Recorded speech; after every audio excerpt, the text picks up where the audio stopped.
Hi everyone, welcome to our YouTube channel Black Diamond. और जो भी पेड क्लासेस है उनका स्वागत है। आज मैं क्लास नहीं ले पा रहा हूँ तो मैं रिकॉर्डेड वीडियो आपको सेंड कर देता हूँ। ठीक है, चलिए तो डायरेक्ट टॉपिक पे आते हैं। तो अभी हम लोग कुछ दिन से ओपन कास्ट माइंस को थोड़ा डीपली पढ़ रहे हैं, जो कि डीपली आपके लिए बहुत ज़्यादा इंपॉर्टेंट है आज के दौर को देखते हुए, इसीलिए हम थोड़ा सा डीपली जा रहे हैं। तो प्रीवियस क्लास में हम आपको बहुत सारे टॉपिक पढ़ाए थे ओपन कास्ट का, साथ ही साथ फेलियर के बारे में पढ़ाए थे। फेलियर कौन सा बताए थे? तो प्रीवियस क्लास में हम आपको बताया था बेंच फेलियर। बेंच फेलियर, ठीक है। देखो यार, जनरली एक तो बेंच फेलियर, ठीक है, bench sorry bench slow failure. Classes के लिए कॉल आ रहा है कुछ ज़्यादा ही, कोई बात नहीं। बेंच स्लो फेलियर, और दूसरा होता है आपका डंप फेलियर। दूसरा क्या होता है? Dump failure. ओके, तो बेंच स्लो फेलियर और डंप आपका जो फेलियर है, ये दो टाइप का फेलियर बेसिकली मिलता है देखने को। बेंच स्लो फेलियर के बारे में हम प्रीवियस क्लास में आपको बताए थे। क्या बताया था? हम आपको एक बार शॉर्ट में रिकैप कर दे रहे हैं। देखो यार, बेंच स्लो फेलियर अलग अलग किताब में अलग अलग दिया हुआ है, लेकिन आपको डीजीएमएस का पैरामीटर को ध्यान में रखते हुए पढ़ना है। तो इसीलिए बेंच स्लो फेलियर मैंने आपको बताया था। मैं बस एक बार रिकैप करवा दे रहा हूँ। ये आपका 5 टाइप का मैंने बताया था। सबसे पहले मैंने बताया था प्लेनर फेलियर। प्लेनर फेलियर, ठीक है। इसको हम लोग क्या कहते हैं? इसको लीनियर फेलियर भी कहते हैं। लीनियर फेलियर भी कहते हैं। सेकंड नंबर पे मैंने आपको बताया था सर्कुलर फेलियर। सर्कुलर फेलियर, ठीक है। थर्ड नंबर पे मैंने आपको बताया था, थर्ड नंबर पे आपका था वेज फेलियर। वेज फेलियर, जिसको हमने क्या कहा था कि इसको हम लोग ट्रायंगुलर फेलियर भी कहते हैं। ट्रायंगुलर फेलियर भी कहते हैं। इसके बाद मैंने आपको बताया था टॉपलिंग। टॉपलिंग के बारे में मैंने आपको डिटेल में समझाया था कि क्या होता है, ठीक है। टॉपलिंग फेलियर, जैसे नाम में ही है टॉप। प्रीवियस क्लास अगर आप देखे होंगे तो आपको पता होगा टॉपलिंग फेलियर। ओके, इसके बाद मैंने आपको बताया था लास्ट वाला फेलियर ड्यू टू, जो कि नया इंक्लूड किया गया है। फेलियर ड्यू टू, तो जो कुछ भी नया इंक्लूड किया जाता है उसके बारे में बहुत डिटेल में आपको पढ़ना बहुत ज़रूरी होता है। Sheared and decomposed rock. Decomposed rock previous class में बड़ा ही डिटेल में एक एक चीज़ को बताया था, तो अभी इसको स्किप करते हैं, आगे बढ़ते हैं। तो जिस तरह से बेंच का स्लोप फेलियर के बारे में आप पढ़े, उसी तरह से जो डंप होता है उसका भी स्लोप हमारे लिए बहुत ज़्यादा महत्वपूर्ण होता है।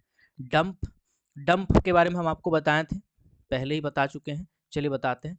डंप बेसिकली ऐसा जगह होता है जहाँ पे आप माल में मटेरियल को इकट्ठा करते हैं, यानी ओवरबर्डन को जमा करते हैं, उसे आप डंप कहते हैं। ओवरबर्डन जमा करते हैं तो वो दो प्लेसेस में जमा कर सकते हैं। तो प्लेस के हिसाब से इसको दो भाग में बांटा गया है। एक होता है आपका इंटरनल डंप, एक होता है आपका एक्सटर्नल डंप, ठीक है। इंटरनल और एक्सटर्नल डंप, दो टाइप के डंप बेसिकली बनाए जाते हैं। अगर मैं शेप के हिसाब से बात करूं, तो शेप के हिसाब से दो टाइप के होते हैं।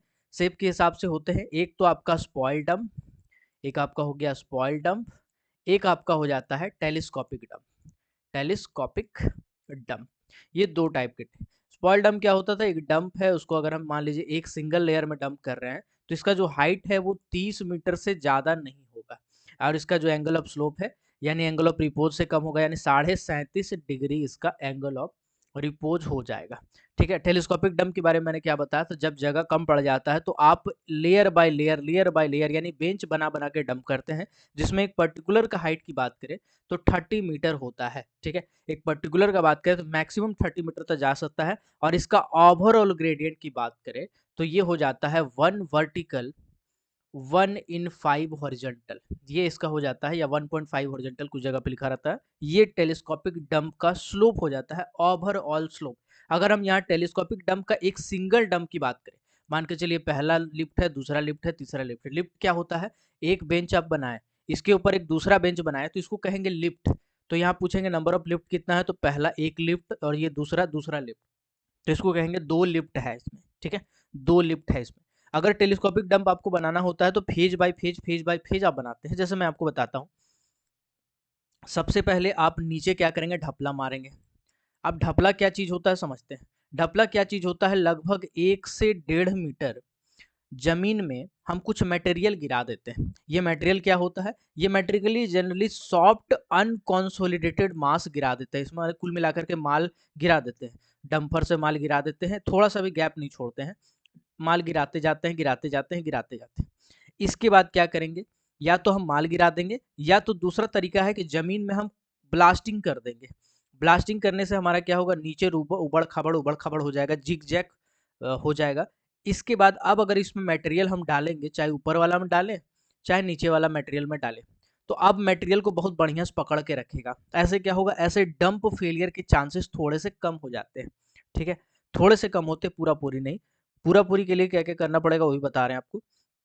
तो या तो आप ढपला मार दिए हैं, या तो आप क्या करेंगे, या तो आप इसको ब्लास्टिंग कर देंगे। ठीक है, ब्लास्टिंग कर देंगे। ऐसे ब्लास्टिंग को क्या कहा जाता है, ऐसे ब्लास्टिंग को कहा जाता है रिपिंग ब्लास्टिंग।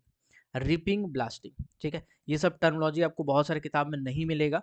तो रिपिंग ब्लास्टिंग जैसे टर्मिनोलॉजी को ऐसे करने को कहा जाता है, रिपिंग ब्लास्टिंग। ठीक है, तो ये करने के बाद अब आप डंप बना रहे हैं। ये ऐसा रिपिंग या ऐसा कब करते हैं, तो दोनों में करते हैं, चाहे बेंच बना के करें चाहे स्पॉइल डंप करें, दोनों केस में आपको स्टेबल रखने के लिए ऐसा करना पड़ता है। ठीक है, तो इंटरनल डंप, एक्सटर्नल डंप। अभी मान के चलिए कि आप कोई भी डंप चला रहे हैं लिफ्ट में, तो लिफ्ट में जब आप चलाते हैं तो नीचे वाला बेंच में माल चढ़ाएं, इसके बाद उसको कुछ दिन के लिए छोड़ दिया जाता है ताकि थोड़ा सा दबे, या मशीनरी का अप डाउन होता है, मशीनरी उसमें चलता है तो ये माल थोड़ा सा दब जाता है नीचे, यानी कॉम्पैक्ट हो जाता है। तो जब तक नीचे वाला कॉम्पैक्ट नहीं होगा, इसके ऊपर में माल नहीं गिराएंगे। नीचे वाला कॉम्पैक्ट नहीं होगा, ऊपर में माल नहीं गिरेगा। कॉम्पैक्ट का मतलब एकदम कड़ा कड़क, ठीक है, एकदम कड़क। ऐसे करते करते करते करते आप लिफ्ट ले जा सकते हैं। देखिए ऐसा तो लिखा नहीं है, लेकिन कुछ किताब में लिखा हुआ है मैक्सिमम आप 100 मीटर तक जा सकते हैं। मैक्सिमम कितना मीटर तक जा सकते हैं, 100 मीटर तक जा सकते हैं। ठीक है, चलिए अभी कुछ एक आध गो पॉइंट है जो मेरे को याद आ रहा है। मान के चलिए एक पब्लिक वाला रोड है, क्या है भैया, एक पब्लिक वाला रोड है। इसके कहीं अगल बगल में आप एक्सटर्नल डंप बनाए, क्या बनाए हैं, एक्सटर्नल डंप बनाए। ये क्या है, आपका एक्सटर्नल डंप है। अगर आपसे पूछेगा बताओ एक्सटर्नल डंप से पब्लिक रोड के बीच की दूरी क्या होगी, आपको ऑप्शन देगा, पहला 100 मीटर, मान के चलिए इसका जो पूरा पूरी लेंथ है वो है 90 मीटर। ठीक है, दूसरा देगा आपको 90 मीटर, तीसरा देगा आपको 100 मीटर, सॉरी 180 मीटर। ठीक है, तीसरा 180 मीटर, और चौथा ऑप्शन दे देगा मान के चलिए 200 मीटर। अब बताइए आप क्या टिक कीजिएगा, इसको हम क्वेश्चन नंबर 1 डिक्लेयर करते हैं। बताइएगा क्या टिक कीजिएगा, अगर एक पब्लिक रोड है, पब्लिक रोड से एक्सटर्नल डंप के बीच की दूरी कितनी होती है, बताइएगा। ये आपका डीजीएमएस का सर्कुलर में लिखा हुआ है, ओपन कास्ट का सर्कुलर भी आपको पढ़ना पड़ेगा। मैं सर्कुलर वाला सारा पॉइंट अपनी क्लासेस में करवाता रहता हूँ। तो ये जो दूरी होगा, ये हो जाएगा जो डंप का हाइट है ना, ओवरऑल हाइट, डंप का हाइट नहीं, ओवरऑल हाइट, ओवरऑल हाइट को हम देखेंगे, ओवरऑल हाइट इंटू 2। अब ओवरऑल हाइट कितना दिया हुआ है, 90 मीटर दिया हुआ है ओवरऑल हाइट। अगर 90 मीटर नहीं दिया है, अगर एक एक बेंच का सेपरेट दिया हुआ है 20 मीटर इंटू 20 मीटर, तो ऐसे करके भी आप जोड़ सकते हैं, आपको हिसाब किताब सिखाने की जरूरत नहीं है। तो इंटू 2 यानी 90 मीटर इंटू 2 बराबर 180 मीटर दूरी हो जाएगा, यानी ये दूरी जो हो जाएगा 180 मीटर हो जाएगा। 180 metre is the correct answer. ठीक है, तो ये पॉइंट भी आपको थोड़ा सा ध्यान में रखना है कि जब एक्सटर्नल डंप की मैं बात करूं तो उससे पब्लिक रोड के बीच की दूरी होती है जो एक्सटर्नल डंप का हाइट है, total height, overall height into 2। चलिए यहां तक क्लियर हो गया, आगे बढ़ते हैं, आगे बढ़ते हैं। देखो भाई, जब कभी भी हम बेंच बनाते हैं ना, अगर हम मान के चलिए डंप बनाए या बेंच बनाए, डंप बेंच जो भी बनाए, अगर मान के चलिए मेरा स्टेबल नहीं रहता है ना, तो कुछ ऐसे एजेंडा है, कुछ ऐसा तरीका है जिससे हम स्टेबल कर सकते हैं। मान के चलिए इसमें क्रैक हमको दिख गया बेंच में, तो हम क्या करेंगे, पहला तो तरीका है, अगर साइड में क्रैक दिख रहा है तो उसको हम ड्रेसिंग करवा देंगे। लेकिन पूरा बेंच में क्रैक आ गया तो क्या करेंगे भाई, कोई उपाय है, पूरा बेंच हम गिरा दें, पूरा बेंच गिरा देंगे तो दिक्कत हो जाएगा भाई। ऊपर वाला बेंच गिराएंगे तो नीचे वाला पे वजन पड़ेगा, नीचे वाला गिराएंगे अगर बीच में मान लीजिए क्रैक आ जाता है तो क्या करते हैं हम, छोड़ देंगे बेंच को, तो दिक्कत आ जाएगा भाई। तो ऐसे तरीके में आप लोग, बहुत सारा टर्म है जिससे हम रूबरू कराना चाहते हैं आपको, हमको पता है आप नहीं जानते होंगे, आप में से कुछ जान रहे होंगे तो बताइएगा। पहला तरीका है एंकरिंग करना, ठीक है, दूसरा तरीका है शॉर्टचरिंग करना, SHOTCRETING, है ना, थोड़ा स्पेलिंग में मेरा कमजोर है, मैथ साइंस, है ना। इसके बाद एक होता है डेंटल कॉन्क्रीटिंग। अब ये सब टर्म आप सुन के बोलेंगे अरे यार ये सब क्या है यार, अरे यार ऐसा नहीं होता है, ठीक है। Concrete ribs, beams and walls, अब ये सब टर्म आप कभी नहीं पढ़े होंगे, हमको ऐसा अंदाजा लग रहा है। अगर आप पढ़े होंगे तो समझ जाइए कि आप बहुत ही डीपली पढ़े हैं भाई। अब आपका चांस नहीं है कि आप इस टॉपिक पे छट सकते हो, ठीक है। बाकी टॉपिक को स्ट्रॉन्ग कीजिए, यहाँ क्या बैठ के देख रहे हैं, जाइए दूसरा टॉपिक को स्ट्रॉन्ग कीजिए अगर आपका ये सब चीज़ से रूबरू है तो। अगर नहीं रूबरू है तो फिर आपको ज़रूरत है डिटेल में पढ़ने का, क्योंकि अभी का जो क्वेश्चन आ रहा है उसी हिसाब से आ रहा है। देखो एंकरिंग क्या होता है समझिएगा। मान के चलिए मेरा बीच वाला में क्रैक है, इसमें क्या है, बहुत सारा क्रैक है, ये मेरा बेंच है, ये पूरा क्रैक आ चुका है।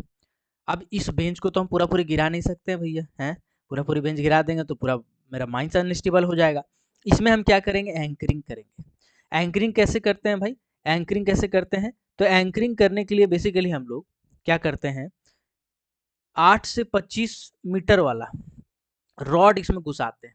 जैसे रूप बोल्टिंग करते हैं ना, बिल्कुल ऐसे ही यहाँ पे बोल्टिंग करते हैं, अलग अलग डायरेक्शन से। जो आपका डायरेक्शन ऑफ फ्रैक्चर होता है उसका अपोजिट करते हैं। मान के चलिए फ्रैक्चर ऐसे है तो बोल्ट ऐसे डालेंगे, मान के चलिए फ्रैक्चर ऐसे है तो बोल्ट ऐसे डालेंगे। तो वही हिसाब किताब है, इसमें हम बोल्ट डालते हैं। 8 से 25 मीटर लंबाई होता है बोल्ट का। अब डिपेंड करता है कि बेंच का हाइट कितना है। अगर इससे कम है तो फिर कुछ कम वाला होता है बोल्ट, उसका उपाय करेंगे। और इसको डाल के हम सी देते हैं, इसको पूरा अच्छे से माने एंकरिंग कर देंगे, रूप बोल्टिंग कर देंगे। एक तरह से जैसे रूप बोल्टिंग करते हैं वैसे ही ओपन कास्ट माइंस में बेंच का एंकरिंग किया जाता है, ठीक है। बेंच में क्या किया जाता है, एंकरिंग किया जाता है। ओके चलिए, अभी दूसरा आता है शॉर्ट क्रीटिंग। अब ये शॉर्ट क्रीटिंग क्या होता है इसको समझिएगा। मान के चलिए ये वाला बेंच में बहुत ज़्यादा क्रैक है, मतलब बहुत ज़्यादा क्रैक नहीं है, सॉरी, इसमें माल मटेरियल जो है ढीला माल है, इसमें क्रैक नहीं है, इसमें ढीला माल है, ढीला माल है। अब ढीला माल को हम क्या करेंगे, मच्छरदानी वाला जाली होता है ना, मच्छरदानी वाला गलत बोल दिए, मछली पकड़ने वाला जाली होता है ना, माछ मारने वाला, तो वही वाला जो जाली है, अगर लोहा का ऐसे ही जाली वायर नेटिंग का हम लोग इस्तेमाल करेंगे, ऐसे ऐसे ऐसे ऐसे ऐसे ऐसे ऐसे ऐसे ऐसे ऐसे लगा के, ठीक है, ऐसे ऐसे लगा के और इसमें ऐसे पूरा जाली लगा देंगे, पूरा जाली लगा देंगे। जाली लगाने से क्या होता है, जाली लगाने से मेरा जो ये होगा वो नहीं होगा, मतलब कि स्लाइड नहीं करेगा, उसका ढीला मलबा वहाँ से निकलेगा नहीं, ठीक है। चलिए हम लोग एक नेट में भी देख लेते हैं, इसका फोटो मैं देखा नहीं हूँ। शॉर्ट क्रीटिंग है ना, स्पेलिंग का थोड़ा मेरा दिक्कत है, कमजोर आदमी है। शॉर्ट क्रीटिंग,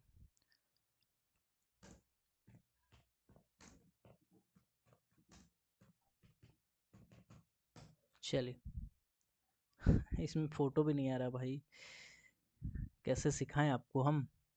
देखिए शॉर्ट क्रीटिंग कुछ इस तरीके से किया जाता है, यहाँ पे तो ग्राउटिंग सीमेंट बोल्ट का प्रयोग किया है, सीमेंट भी डाल रहे हैं, लेकिन ऐसे सीमेंट नहीं डालते बल्कि ऐसे ही जाली लगा के बस छोड़ देते हैं और बांध देते हैं उसको, बीच बीच में हम लोग होल करके बांध देते हैं, ताकि उससे क्या होगा, ढीला मलबा अगर बेंच में है तो वो गिरेगा नहीं, ढीला मलबा अगर बेंच में है तो गिरेगा नहीं। तो एंकरिंग आप समझ गए, एंकरिंग क्या करते हैं। शॉर्ट क्रीटिंग आप समझ गए, शॉर्ट क्रीटिंग क्या होता है, शॉर्ट क्रीटिंग में वायर नेटिंग का इस्तेमाल किया जाता है, बस बेंच में हम ढक देते हैं, जहाँ पे ढीला मलबा है उस जगह पे हम क्या करेंगे, ढक देंगे, ठीक है।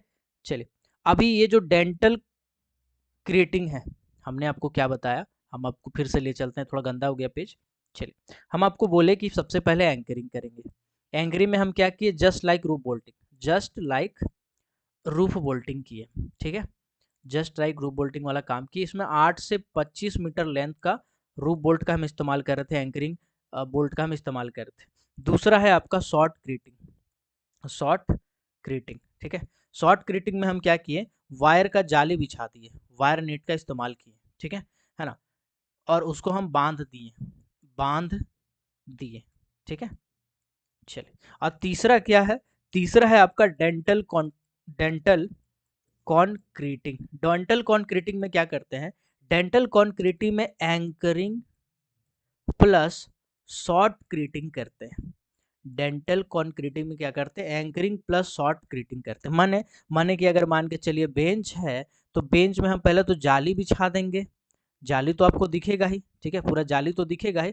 जाली के साथ साथ हम क्या करेंगे, इसमें रूफ बोल्ट भी लगा देंगे, इसमें हम क्या करेंगे, रूफ बोल्ट यानी कि रूफ बोल्ट जैसा एंकरिंग बोल्ट भी लगा देंगे, ठीक है। तो एंकरिंग भी करेंगे और शॉर्ट क्रीटिंग भी करेंगे, इसको हम लोग बोलते हैं डेंटल क्रीटिंग। इसको क्या बोलते हैं, इसको बोलते हैं डेंटल क्रीटिंग, ठीक है।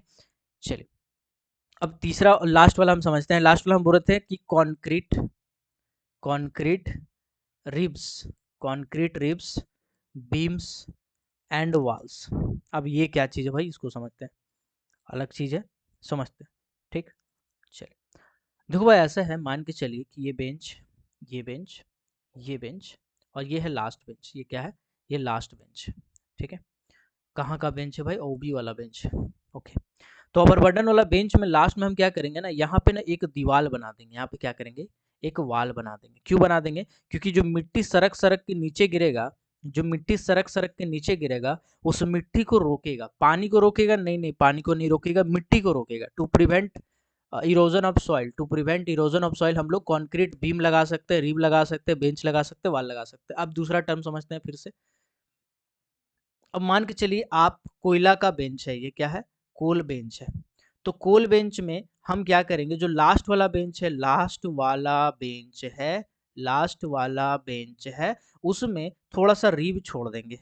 अब रीब क्या होता है भाई, मान के चलिए कि ये एक कोल पिलर है। ठीक है, ये क्या है, ये कोल का बेंच है ना, ऊपर में कोल का बेंच है, नीचे भी कोल का बेंच। चलो ये एक कोल का बेंच है, तो आप क्या करेंगे, आप कोयला काटना शुरू किए, ऐसे काटें, ऐसे काटें, ऐसे काटें, ऐसे काटें, पूरा इधर काटें, पूरा इधर काटें, लास्ट में छोटा सा पोर्शन ना कोल का छोड़ देंगे साइड में।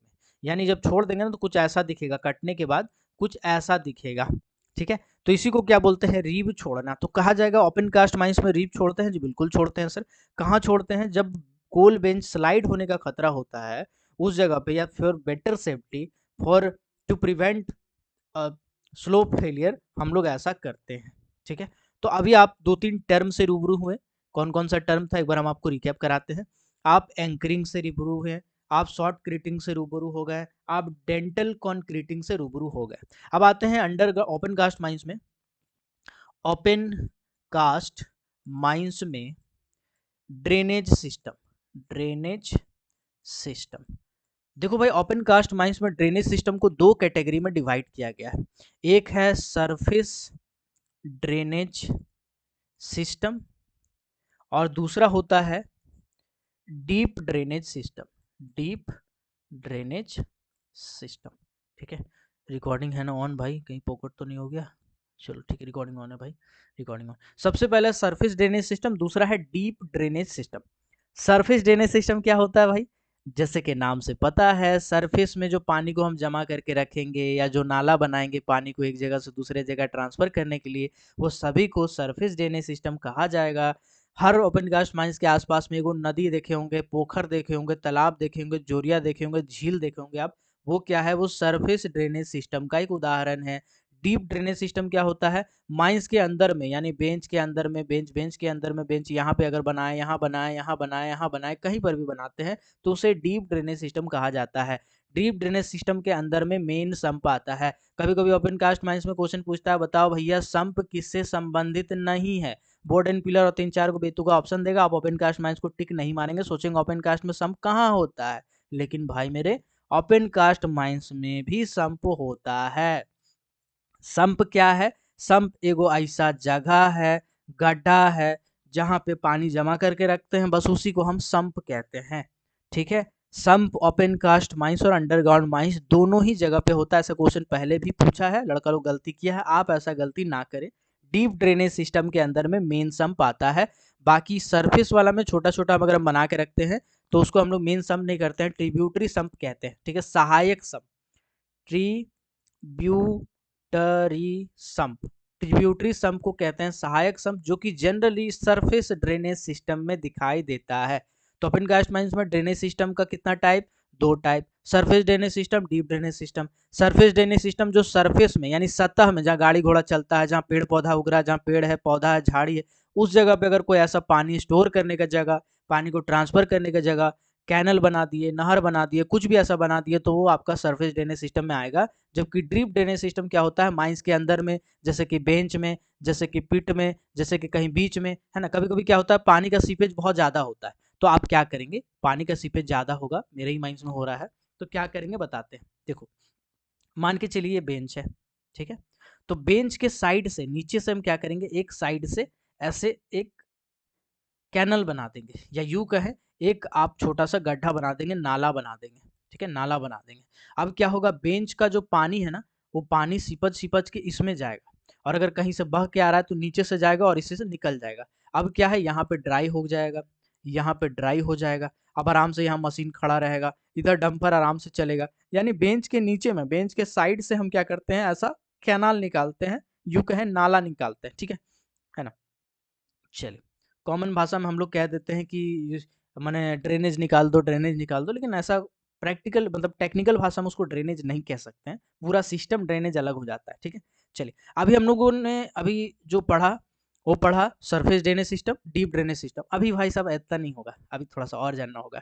Deep drainage system, deep drainage system में 3 टाइप का होल का इस्तेमाल किया जाता है। पहला होता है वर्टिकल बोर होल्स, दूसरा होता है horizontal, horizontal toe drain, sorry hole मैंने कह दिया था, इसमें 3 टाइप का सिस्टम होता है। और तीसरा होता है हॉरिजॉन्टल ड्रेनेज ऑडिट्स। अभी देखो ये सब ना एडवांस लेवल का चीज़ है, ये आपको नॉर्मल माइंस में नहीं दिखेगा, बहुत हाई फाई माइंस में यानी कि मैकेनाइज्ड माइंस में ये सब आपको दिखने वाला है। डीप ड्रेनेज सिस्टम में 3 टाइप का सिस्टम होता है, यानी कि डीप ड्रेनेज सिस्टम यानी माइंस के नीचे, यानी कि कोई बेंच होगा वहाँ पे आप कुछ बना रहे हैं, या पिट होगा वहाँ पे कुछ बना रहे हैं। अब क्या बना रहे हैं, तो 3 चीज़ हम बना सकते हैं उसमें, ठीक है। सम्प वगैरह तो बनता है, लेकिन इसमें 3 था और एक अलग अलग टर्म आता है जिसको बारे में जानना आपका जरूरी है। Vertical borehole, horizontal toe drain, horizontal drainage audits. अब ये क्या होता है समझते हैं एक एक करके, ठीक है। अभी हम क्या करेंगे, मान के चलिए ये क्या है, ये सरफेस, ठीक है। अभी मेरा बेंच इधर चल रहा है, चल रहा है, चल रहा है, लेकिन यहाँ पे क्या है, यहाँ पे अभी खुदाई नहीं हुआ है, non excavated area, non excavated area है यहाँ, ठीक है। अभी बेंच का मेरा प्लानिंग ये है कि बेंच पूरा नीचे तक जाएगा, बेंच कहाँ तक जाएगा, नीचे तक जाएगा। और हम जान रहे हैं कि नीचे क्या है, वाटर टेबल। कलर चेंज कर लेते हैं, पानी का नीला, अच्छा नीला ही कर ले रहे का, चलो थोड़ा ज़्यादा नीला ले लेते हैं। ये देखो, ये जो आपका ज़्यादा नीला वाला पोर्शन है यार, एक मिनट, ये जा देखे, ये जो ज़्यादा नीला वाला पोर्शन, ये क्या है, ये पानी है, ये क्या है, ये पानी है, पानी पानी है, क्या है, पानी, ठीक है। अभी मान के चलिए आप कहाँ तक खुदाई किए हैं, आप यहाँ तक पहुँचे, यहाँ ये पॉइंट तक पहुँचे, ठीक है, इसको हम पी पॉइंट कह रहे हैं, यहाँ तक आप पहुँचे। अभी क्या है, अभी आप जान रहे हैं कि 50 मीटर और नीचे जाएंगे ना तो पानी मिल जाएगा। भाई ये मेरा क्या है, वाटर टेबल है, मान के चलिए मेरा वाटर टेबल है, या फिर मेरा एक्वीफर है, या मेरा कोई पानी का ऐसा स्टोर है। तो अब हम क्या करेंगे, अब हमको तो बड़ा दिक्कत है भाई, अब पानी तक पहुंच जाएंगे तो वाटर टेबल से अगर मीट हो जाता है ना कभी माइंस का, तो माइंस का हालत खराब हो जाता है भाई साहब, हालत खराब हो जाता है। काहे, सब जगह पानी, यहाँ पानी, वहाँ पानी, इधर पानी, उधर पानी, मशीन कहाँ चलेगा, गाड़ी कहाँ चलेगा, डंपर कहाँ चलेगा, बड़ा समस्या यार है। तो क्या करेंगे भाई, तो उपाय है, उपाय है सर, है ना। समीर कुमार दास साहब उपाय बताएं, क्या बोले हैं, बोले हैं कि सरफेस से एक ठो बोरहोल कीजिए आप, हैं, सरफेस से एक ठो बोरहोल कीजिए। बोरहोल क्या रहेगा, 90 डिग्री में, यानी कि पूरी तरह से वर्टिकल रहेगा, इधर उधर टेढ़ा मत कीजिए, एकदम सीधा होल कीजिए। बोरहोल करने के बाद आप क्या कीजिएगा, बोरहोल का डायमेंशन डायमीटर अलग अलग हो सकता है, जो कि साइंटिफिक स्टडी पर डिपेंड करता है। हर ओपन कास्ट जो मैकेनाइज्ड माइंस होता है उसमें साइंटिफिक स्टडी किया जाता है और थोड़ा बहुत डाटा चेंज हो जाता है। चलिए, तो बोरहोल किए, अब बोरहोल से क्या करेंगे, हम सब पानी को सक कर लेंगे, सब पानी को क्या करेंगे, सक कर लेंगे, और इसको कहीं जमा कर लेंगे, क्योंकि भाई पानी तो एक नंबर पानी है, एक्वीफर का पानी या वाटर टेबल का पानी बहुत मीठा बढ़िया पानी होता है, इसको हम लोग बोलते हैं बोर का पानी। बोर का पानी कैसा होता है, मीठा होता है, ठीक है। तो उसको हम एक जगह जमा करके रख लेंगे, या फिर हम डोमेस्टिक सप्लाई के लिए इस्तेमाल करेंगे, कोई इंडस्ट्री को सप्लाई कर सकते हैं, खुद इस्तेमाल कर सकते हैं, स्टोर करके रख सकते हैं ताकि फ्यूचर में उसका इस्तेमाल कर सके, है ना। नियम कानून बहुत स्ट्रिक्ट है, इन्वायरमेंटल लॉ काफ़ी ज़्यादा है भारत में, इन्वायरमेंटल लॉ और एनिमल लॉ बहुत ज़्यादा है भारत में, स्ट्रिक्ट है। चलिए, तो इसको जमा करके रख लिया पानी को। अब जब पानी को जमा करेंगे तो धीरे धीरे यहाँ से पानी क्या होगा, घटेगा, यहाँ से पानी घटेगा, घटेगा, खत्म नहीं होगा, घटेगा। क्यों खत्म नहीं होगा, क्योंकि ये कहीं और से भी ज्वाइन होगा, ये पूरा लंबा आगे तक गया होगा, दिक्कत हो जाएगा, थोड़ा देर के लिए घटेगा। जब थोड़ा देर के लिए घटेगा ना, तो हम इस बेंच को धीरे धीरे आगे बढ़ा देंगे, और इसको हमेशा सुखाते रहेंगे, और बेंच को आगे बढ़ाते रहेंगे, सुखाते रहेंगे, आगे बढ़ाते रहेंगे। जब मेरा काम खत्म हो जाएगा तब हम इसको सुखाना छोड़ देंगे, पानी धीरे धीरे भर जाएगा, धीरे धीरे भर जाएगा, धीरे धीरे भर जाएगा, हमको टेंशन नहीं, ठीक है। चलिए, ये तो हो गया वर्टिकल बोरहोल के बारे में। अब आते हैं हॉरिजेंटल, हॉरिजॉन्टल टो ड्रेन्स।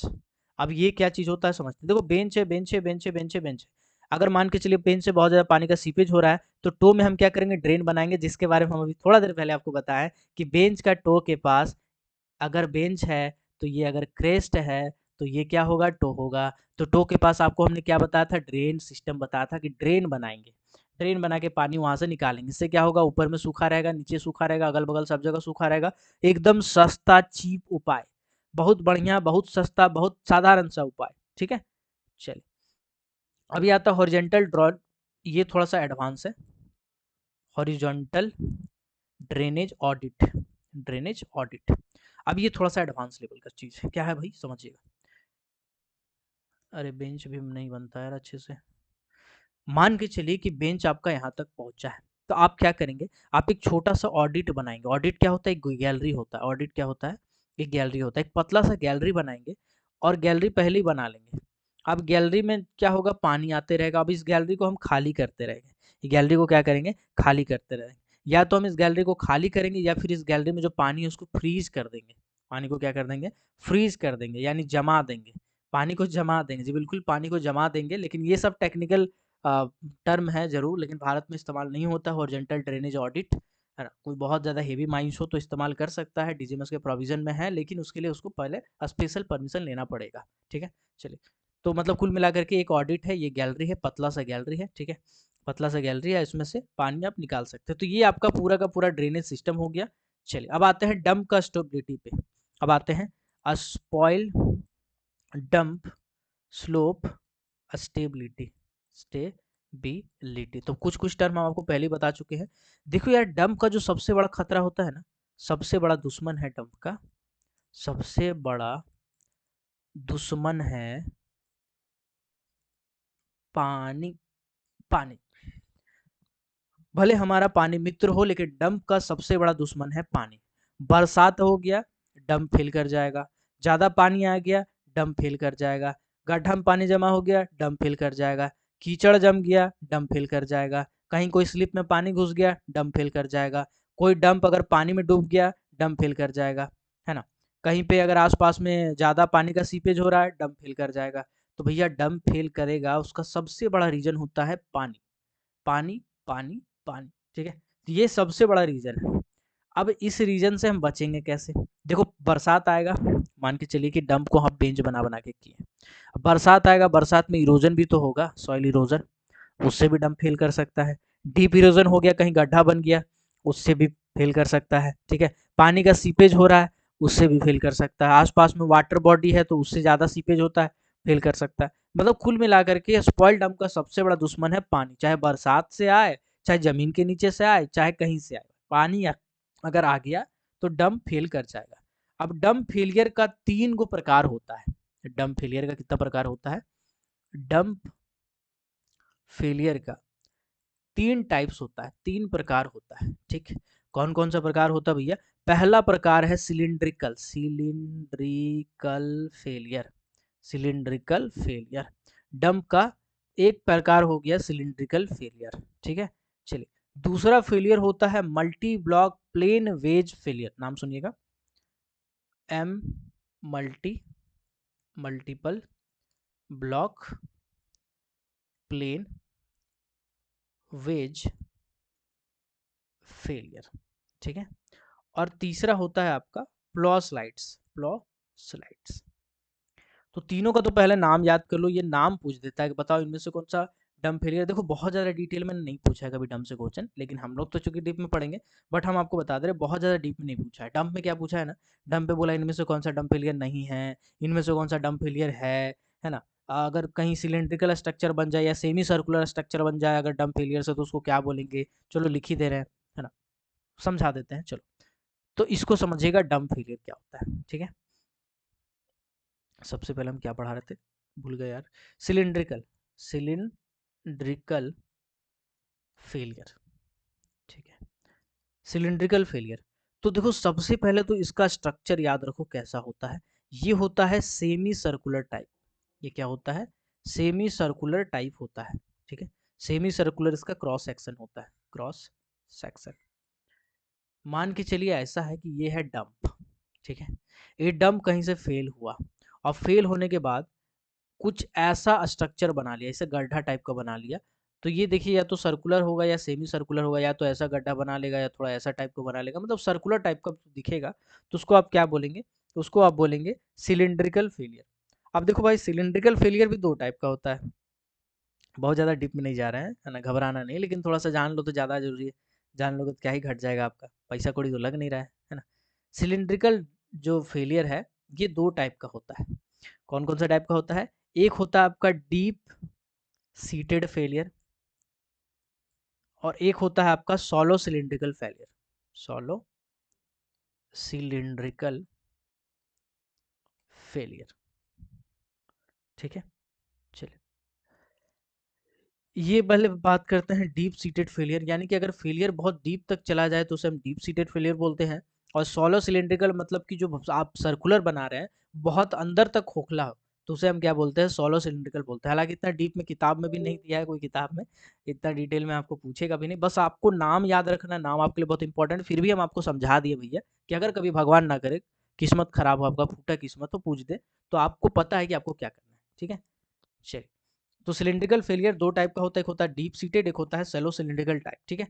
अब आते हैं हम multiple block plane wedge failure. क्या था दूसरा? दूसरा क्या था भाई? बी, है ना। कलर चेंज कर लेते हैं, मजा नहीं आ रहा है। Multiple block plane wedge failure, ठीक है। चलिए, तो बेसिकली ये जो multiple block plane wedge failure है, ये जनरली जो टेलीस्कोपिक डंप होता है ना, उसमें होता है। जनरली जो टेलीस्कोपिक डंप होता है उसमें होता है। तो ये कहाँ होता है? जनरली टेलीस्कोपिक डंप में होता है। टेलीस्कोपिक, स्पेलिंग पे मत जाइएगा, समझिएगा जज्बातों को। टेलीस्कोपिक डंप में जनरली होता है। इसमें क्या होता है? इसमें एक में अगर फेल हो, एक में कुछ भी कोई भी टाइप का फेल हो, लेकिन वो एक में ना होकर के दूसरा तीसरा लगातार दो तीन स्लाइड पे हो जाए, दो तीन ब्लॉक पे हो जाए, दो तीन लिफ्ट पे हो जाए, तो उसको हम क्या बोलते हैं? Multiple block plane wedge failure, ठीक है। Multiple block plane wedge failure, ये बेसिकली प्लेन में होता है, यानी कि पूरा का पूरा ये डंप है, ये पूरा स्लाइड कर जाएगा, ये डंप है पूरा स्लाइड कर जाएगा, एक बार में दो तीन को स्लाइड कर जाएगा, तो उसको हम लोग बोलते हैं multiple block plane wedge failure. अभी क्या है कि देखो भाई, इसका भी दो टाइप होता है, हम लिख दे रहे हैं नाम, लेकिन आपको एकदम जरूरी नहीं है, ठीक है, तो आप इसको अवॉइड कर सकते हैं। Failure consisting of an active wedge and toe wedge, ठीक है। दूसरा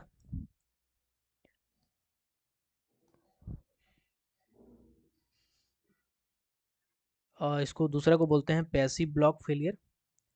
पेसिव ब्लॉक, पहला वाला को एक्टिव बोलते हैं, दूसरा वाला को बोलते हैं पेसिव ब्लॉक फेलियर। इतना जो बड़ा नाम लिखे हैं, इसको हम लोग सिंपली कहते हैं एक्टिव ब्लॉक फेलियर। अब ये दो चीज क्या है? एक्टिव ब्लॉक फेलियर मतलब काम चल रहा है भैया, उस ब्लॉक में कुछ ना कुछ काम चल रहा है, डंप का काम चल रहा है, कुछ काम चल रहा है भैया, है। लिफ्ट उठाने का काम चल रहा है, लिफ्ट हटाने का काम चल रहा है, लेबलिंग का काम चल रहा है भाई, बर्म बनाने का काम चल रहा है, कोई ना कोई काम चल रहा था, उसके कारण अगर लगातार दो तीन स्लाइड फेल किया तो उसको करेंगे एक्टिव ब्लॉक फेलियर। और पैसिव ब्लॉक फेलियर का मतलब होता है कि काम तो नहीं चल रहा है, काम तो बंद है, हफ्ता से बंद है, 10 दिन से बंद है, साल भर से बंद है, 6 महीने से बंद है, उसके बाद अगर फेल करता है तो उसको बोलते हैं पैसिव ब्लॉक फेलियर, ठीक है। तो multiple block plane wedge failure क्या होता है? एक बार में बहुत सारा हो जाता है, बहुत सारा बेंच स्लाइड कर जाता है, बहुत सारा ब्लॉक स्लाइड कर जाता है, उसको बोलते हैं हम लोग टेलीस्कोपिक डंप में जनरली होता है। पहला वाला हम क्या बताए थे? पहला वाला हम आपको बताए थे सिलिंड्रिकल फेलियर, जो सिलेंडर टाइप ले लेता है, ठीक है, सिलिंडर टाइप लेता है। ये कहीं भी हो सकता है भाई, ये कहीं भी हो सकता है। चलिए, अब आते हैं प्लॉ स्लाइड्स। अब क्या होता है? प्लॉ स्लाइड्स, ठीक है। चलिए, प्लॉ स्लाइड्स कहाँ होता है? तो जहां पर कीचड़ हो और कीचड़ के कारण हो जाए, ठीक है ना? या पानी से कुछ घुल गया, मिट्टी, पानी प्लस मिट्टी, मैंने कुल मिलाकर के कीचड़ के कारण जो फ्लो होता है उसे हम कहते हैं फ्लो स्लाइड्स। मतलब मान के चलिए जैसा ऐसा है कि हम बेंच बना बना के डंप किए थे, ठीक है। हम क्या किए थे? बेंच बना बना के डंप किए थे। अभी क्या है? बरसात आया बहुत जोर से। अब बरसात के कारण ये कीचड़ बना, और कीचड़ बन बन के बह गया, बह गया, बह गया, और ऐसा हो गया कुछ, मान के चलिए कुछ ऐसा हो गया। फोटो दिखाने की कोशिश करते हैं। अब इसको क्या बोलेंगे आप? हैं? इसको बोलेंगे प्लो स्लाइड्स। क्यों बोलेंगे? जब कभी भी पानी के कारण, कीचड़ के कारण, पानी के कारण, कीचड़ के कारण, पानी के कारण, कीचड़ के कारण बेंच स्लाइड हो जाए या डम स्लाइड हो जाए, तो उसे हम प्लो स्लाइड्स कहते हैं। प्लो स्लाइड्स कहते हैं, प्लो स्लाइड्स कहते हैं। नाम के लिए देखो, इसको याद करने के लिए एक सिंपल सा तरीका है। प्लो को आप प्लो मत बोलो, प्लो को बोलो फ्लो स्लाइड्स। फ्लो स्लाइड्स यानी पानी फ्लो करता है तो स्लाइड हो जाता है भाई। पानी फ्लो करता है तो स्लाइड हो जाता है। अब तीनों के बारे में आपको पता होगा। अब हमको लगता है कि इससे डिटेल में समझाने की जरूरत है। डम 3 प्रकार का होता है। सिलिंड्रिकल फेलियर कहीं भी होगा तो सिलेंडर का रूप ले लेगा या सेमी सर्कुलर रूप ले लेगा। सिलिंड्रिकल फेलियर 2 टाइप का होता है, deep seated failure, solo cylindrical failure. ठीक है। दूसरा होता है multiple block plane wedge failure, मतलब एक बार में बहुत सारा ब्लॉक हो जो है वो फेल कर जाता है। ये आपका 2 टाइप का होता है, active block failure, passive block failure. Active block failure जहां काम चल रहा है, पेसिव ब्लॉक फेलियर जो काम बंद हो चुका है। तीसरा होता है फ्लो स्लाइड, जिसको हम लोग मड फ्लो कहते हैं, यानी कि पानी अगर बह रहा है, पानी बहने के कारण अगर बेंच स्लाइड कर जा रहा है तो उसे हम फ्लो स्लाइड कहते हैं। यहां तक क्लियर हो गया? चलिए अभी आते हैं प्रिवेंटिव मेजर। Preventive measure. अरे बेंचवा स्लाइड नहीं करे उसके लिए कोई उपाय है? डम स्लाइड नहीं करे उसके लिए कोई उपाय है? जी बिल्कुल उपाय है सर। है? बिल्कुल उपाय है। क्या बात करें, बहुत उपाय है सर। क्या उपाय है? सबसे पहले इसका जियोलॉजिकल मैप जो बनाएंगे ना, वो आप बनाएंगे 1:10,000 रेशियो पे। है कितना? 1:10,000 रेशियो पे। इससे क्या होगा? इससे ना आपको अच्छे से पता रहेगा। इससे क्या रहेगा? अच्छे से पूरा एरिया के बारे में पता रहेगा कि हाँ आजू का है, बाजू का है, तालाब कहाँ, खेत कहाँ, खलियान कहाँ, नदी कहाँ, नाला कहाँ, समुंदर कहाँ, सब आपको पता चलेगा अगर आप इतना बड़ा स्केल पे मैप बनाते हैं तो। ठीक है। ये तो हो गया ठीक। इसके बाद जो डंप है ना, डंप के 250 मीटर आजू बाजू, मतलब 250 मीटर रेडियस, और ये 200 लिख रहे हैं बार बार, 250 मीटर का रेडियस, ये है आपका डंप। तो डंप का 250 मीटर का रेडियस पे जितना भी चीज है, जितना भी चीज है, सबके बारे में आपको स्टडी करना पड़ेगा। जैसे अगर कोई पत्थर है, चट्टान है, फॉल्ट है, डाइक है, डिस्टर्बेंस है, इंटरनल फ्रिक्शन वाला कोई चीज है, कोई ऐसा चट्टान से कोहेशन फोर्स ज्यादा है, तो वो सब चीज, मतलब जियो मैकेनिकल चीज पूरा अच्छे से आपको डिटेल में स्टडी तो खैर करते ही हैं, लेकिन 250 मीटर तक का डिटेल में स्टडी करना पड़ेगा। डिटेल में खतरा तक तरह सब आपको देखना पड़ेगा। ठीक है। कितना मीटर? 250 मीटर। तो ये पॉइंट भी इंपॉर्टेंट है। डिटेल्ड स्टडी, डिटेल स्टडी जो डंप है, डंप का कितना मीटर का रेडियस में डिटेल स्टडी करना पड़ता है पूरा डाटा का जो भी आसपास में है, उसको 250 मीटर पर करना पड़ता है। ठीक है। चलिए यहाँ तक क्लियर हो गया है ना। बाकी सब वही सब है, 37.5 डिग्री ज़्यादा एंगल ऑफ रिपोज नहीं होगा। अगर टेलीस्कोपिक बना रहे हैं तो 1 वर्टिकल 1.5 हॉरिजॉन्टल से ज़्यादा नहीं होगा, है ना। हम लोग डंप बना के करेंगे 30 मीटर ज़्यादा हाइट नहीं होगा, है ना। इसके बाद हम लोग नीचे ढपला मारेंगे या फिर रिपिंग कर देंगे माल मटेरियल का, ताकि अगर बेंच बना रहे हैं तो बेंच स्टेबल रहे, पानी वानी का सीपेज ना हो उसका ध्यान रखेंगे, मेंटेन रहेगा, ड्रेसिंग करके रखेंगे, लंद फंद 12-17 जो आपका नियम कानून में है वो सब सब रहेगा, है ना।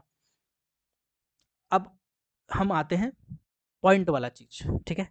हमने आपको कहा था कि जो बेंच होगा उसके नीचे में आप क्या करेंगे, टो बना देंगे, या सॉरी टो पे क्या करेंगे आप, सॉरी टो पे क्या करेंगे, टो के पास आप क्या करेंगे, टो के पास एक दीवार बना देंगे।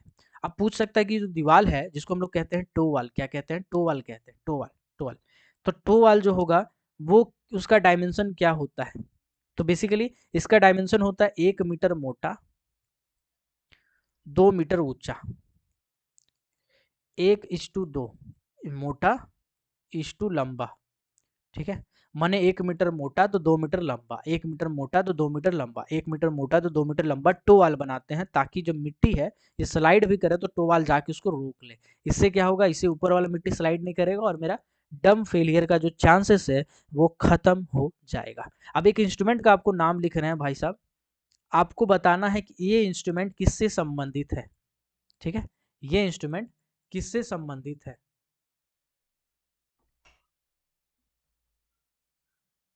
ठीक है। चलिए, पेजोमीटर। अब भाई पेजोमीटर क्या होता है? जैसे पिज्जा होता है ना, pizza, pizza metre, pizza metre, piezometer. पीजोमीटर क्या करता है? पीजोमीटर वाटर प्रेशर को नापता है। कहाँ का वाटर प्रेशर को नापता है? जमीन के अंदर का, जमीन के अंदर का वाटर प्रेशर को नापता है भाई पीजोमीटर। जमीन के अंदर का वाटर प्रेशर को नापता है। ठीक है।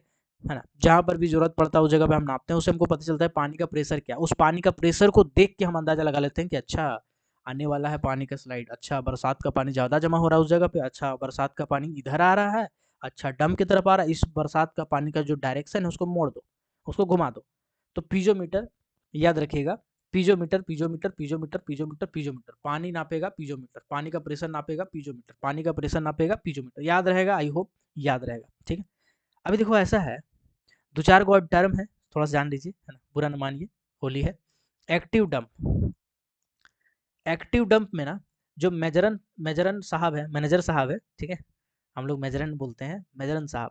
तो जो एक्टिव डंप में मेजरन साहब है वो 1 वीक में एक बार, हफ्ता में एक बार, हफ्ता में एक बार जाएगा और डिटेल से जांच करेगा भैया, उतर के गाड़ी, जैसे ना कि गाड़ी में बैठे हैं बुलेरो में, शीशा नीचे किया, देख लिया, चल दिया ना, उतरेगा, डंप के चारों ओर घूमेगा, देखेगा कहीं क्रैक तो नहीं है, आसपास में देखेगा भाई ढपला मारा है, लाइनिंग तो ठीक है, कर्वेचर तो ठीक है, रिंग पैटर्न में है कि कौन सा पैटर्न में है ना। रिंग पैटर्न क्या होता है, जब डंप हम करते हैं तो हम लोग जनरली ऐसे रिंग करके करते हैं, है ना।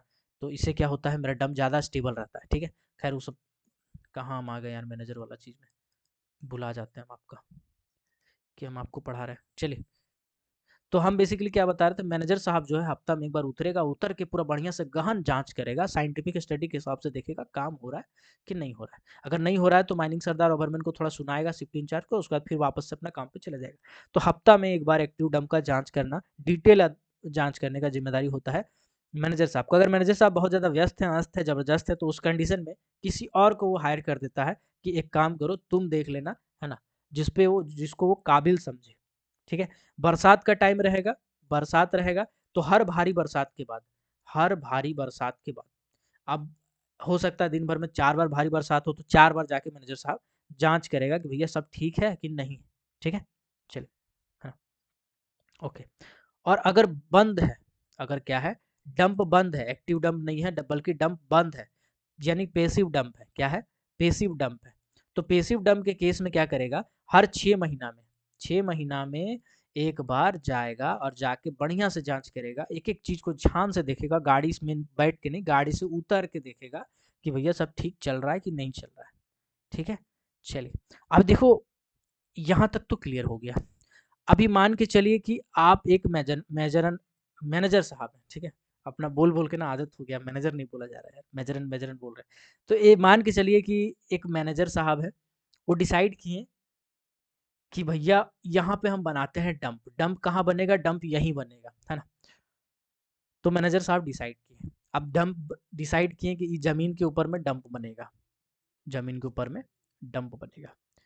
तो क्या मैनेजर साहब बना देंगे इसके ऊपर डंप? ना, ना ना ना ना ना भाई, इस जमीन का क्या करेंगे, जांच करेंगे भाई, है। अगर मान के चलिए बेंच बना रहे हैं ना, तो बेंच बनाना चाहते हैं तो बेंच का बनाने से पहले आपको देखना पड़ेगा मिट्टी का, है ना, जांच वांच कराने के बाद आपको एक निकालना पड़ेगा एसएमआर। एसएमआर क्या होता है, एसएमआर होता है स्लोप मास रेटिंग, स्लोप मास रेटिंग, स्लोप मास रेटिंग। जिस प्रकार आरएमआर होता है रॉक मास रेटिंग, इस तरह से एसएमआर होता है स्लोप मास रेटिंग, ठीक है, स्लोप मास रेटिंग। अब इसके बारे में हम पढ़ा रहे हैं, आपको थोड़ा सा अटपटा लगेगा भाई साहब कि आरएमआर तो पढ़े थे, ये एसएमआर क्या होता है, तो बिल्कुल आपके लिए बहुत महत्वपूर्ण है, ध्यान रखिएगा। स्लोप मास रेटिंग बहुत ही सिंपल चीज है, अलग अलग पैरामीटर को देख के, है ना, कि कोई स्लोप स्टेबल होगा नहीं होगा, डंप का स्लोप स्टेबल होगा नहीं होगा, बेंच का स्लोप स्टेबल होगा नहीं होगा, इसको देख के स्लोप मास रेटिंग बनाया जाता है। और उस स्लोप मास रेटिंग को देख के पता चलता है कि हाँ डंप स्टेबिलिटी जो है हाई वाल का है, बेंच का स्टेबिलिटी जो है सही है नहीं है, ठीक है। चलिए, तो स्लोप मास रेटिंग, सबसे पहला सवाल है डंप का होता है कि बेंच का होता है। तो देखो भाई, जहाँ भी बेंच बनेगा, चाहे डंप ही क्यों ना बेंच बना बना के किया जाए, जहाँ भी बेंच रहे उस जगह पे हमको स्लोप मास रेटिंग देखना पड़ेगा, यानी कि जहाँ पर भी स्लोप आ जाता है उसका स्लोप मास रेटिंग हमको देखना पड़ता है, ठीक है। एसएमआर को हम लोग कौन सा कैटेगरी में डिवाइड करते हैं, 1 2 3 4 5, first class, second class, third class, fourth class, fifth class, ठीक है। फर्स्ट क्लास को हम लोग बोलते हैं वेरी गुड, बहुत अच्छी बात है। सेकंड क्लास को बोलते हैं गुड, चलो अच्छी बात है भाई। थर्ड क्लास को बोलते हैं नॉर्मल, अच्छा ठीक है चलेगा, कोई दिक्कत नहीं है। फोर्थ क्लास को बोलते हैं बैड, अरे खराब। और फिफ्थ क्लास को बोलते हैं वेरी बैड, यानी बहुत खराब, घटिया, एकदम वाहियात, हाकथू, है ना। चलिए, अब एक एक करके इसका डटवा समझ लेते हैं। चलिए 1 मिनट को मिटावे दो, डाटा समझते हैं इसका। वेरी गुड क्या है भाई, चलो नीचे शुरू करते हैं। 0 से 20, 21 से 40, 41 से 60, 61 से 80, 81 से 100। अभी गारंटी के साथ कह रहे हैं एसएमआर आप अगर नहीं पढ़े होते ना, और अगर आपसे पूछता है ना कि बताओ कोई एसएमआर अगर नॉर्मल कंडीशन में है तो उसका वैल्यू क्या होगा, आप गड़बड़ा जाते हैं। आप बोलते कि अरे ये क्या पूछ दिया भाई, ये तो अलग है। लेकिन ऐसा नहीं है, ये आपके इसी का एक हिस्सा है, जिसमें सबसे ऊपर वाला को बोलते हैं कि ये कंप्लीटली स्टेबल है। क्या है? Completely stable. अगर पूछेगा बताओ अगर कोई चट्टान कंप्लीटली स्टेबल है तो उसका एसएमआर वैल्यू क्या होगा, तो 81 से 100 होगा। अगर बोलेगा कोई चट्टान सिर्फ अस्टेबल शब्द का इस्तेमाल करेगा, बोलेगा सिर्फ स्टेबल है, तो बताइए उसका एसएमआर वैल्यू क्या होगा, 61 से 80 होगा। अगर बोलेगा कि कोई चट्टान पार्शियली स्टेबल है, तो बताइएगा उसका एसएमआर वैल्यू क्या होगा, 41 से 60 होगा। अगर बोलेगा कोई चट्टान अनस्टेबल है, तो बताइएगा उसका एसएमआर वैल्यू क्या होगा, 21 से 40 होगा। अगर बोलेगा कोई चट्टान कंप्लीटली, कोई चट्टान बोल रहा हूँ बार बार, कोई बेंच का स्लोप कंप्लीटली अनस्टेबल है, तो इसका मतलब उसका एसएमआर कितना है, 0 से 20 है। आई होप यहाँ तक आपको समझ में आ गया होगा। एक एक चीज़ को बहुत ही डिटेल में डीप में पढ़ाने का हम कोशिश किए हैं, और मेरा मकसद है जितना भी हो सके मैं आपको बहुत ही डीपली पढ़ाऊँगा। बहुत सारे बच्चे छोड़-छोड़ के भाग गए हैं मेरे पास से, मुझे कोई फ़र्क नहीं पड़ता उनसे। जो मेरे पे भरोसा करते हैं हम उन्हीं को लेके चलेंगे। 0 से लेकर के 100 तक ले जाएँगे, जितना हो सकता है उतना कोशिश करेंगे। हम तो पढ़ाएँगे जैसे पढ़ा रहे हैं, आपको पढ़ना है तो पढ़िए, नहीं पढ़ना है कोई बात नहीं। लेकिन एक चीज़ मैं कह रहा हूँ गारंटी के साथ छाती ठोक के, आज अगर आप नहीं पढ़ते हैं तो आपको पछतावा कल होगा। इसलिए होगा क्योंकि मैं कॉन्सेप्चुअल पढ़ाता हूँ, डीपली पढ़ाता हूँ, कॉन्सेप्ट घुस के पढ़ाता हूँ। क्योंकि मैं कभी दावा नहीं करता कि 100 क्वेश्चन कीजिएगा तो आ जाएगा, 200 क्वेश्चन कीजिएगा तो आ जाएगा। मेरा प्रैक्टिकल सोच है कि पैटर्न बदल रहा है, कॉन्सेप्चुअल क्वेश्चन पूछ रहा है, तो मैं कॉन्सेप्चुअल पढ़ाऊँगा और डीपली पढ़ाऊँगा। आपको पढ़ना है तो बेशक पढ़िए, नहीं पढ़ना है कोई बात नहीं मत पढ़िए, लेकिन मेरा पढ़ाने का तरीका यही रहेगा। थोड़ा बहुत मैं चेंज कर सकता हूँ अगर मेरा कहीं गलती मुझे लगता है तो, लेकिन मुझे लगता है कि मैं गलत नहीं हूँ इस जगह पे, इसीलिए मैं इसी तरह से पढ़ाऊँगा। अगर आपको क्लासेस करना है तो आप इस व्हाट्सएप नंबर पे जो मैं स्क्रीन पे लिख रहा हूँ उस पे संपर्क कीजिएगा, 6200-670-155। इस व्हाट्सएप नंबर पे आप मुझे मैसेज कीजिएगा। एक बैच मेरा ऑलरेडी चल रहा है, मैं उसमें ऐड कर दूँगा, आपका पीछे का जो छूटा हुआ वही कवर हो जाएगा। मैं वीडियो लेक्चर के ज़रिए जो लिंक है वो मैं आपको सेंड कर दूँगा, या कैसे आप देख सकते हैं मैं बता दूँगा, है ना? पीछे का आपका कवर हो जाएगा, डोंट वरी। बेसिक लेवल यानी डीजे देशमुख वॉल्यूम 1, 2, 3 मैं पढ़ा चुका हूँ, तो वो आपका कवर हो जाएगा, ठीक है? और बाकी थोड़ा-सा डीप लेवल पे मैं जा रहा हूँ, ये आप साथ ही साथ करते चलेंगे तो आपका डीप लेवल भी कवर हो जाएगा। तो 0 से लेकर के 100 नंबर तक मैं पहुँचने का कोशिश करूँगा। आप अगर थोड़ा-सा भी ट्रस्ट करते हैं तो आप क्लासेस कर सकते हैं, और अगर खुद से भी तैयारी करना चाहते हैं तो कर सकते हैं। लेकिन मेरा यही सजेशन रहेगा आपके पास कि प्लीज़ थोड़ा-सा डीपली पढ़िए, कॉन्सेप्चुअल पढ़िए, रटने का कोशिश मत कीजिए, रटने वाला ज़माना चला गया है। मिलते हैं अगले किसी और क्लास में, किसी और वीडियो में, किसी और टॉपिक के साथ। तब तक के लिए keep watching, keep supporting, till then जय हिंद।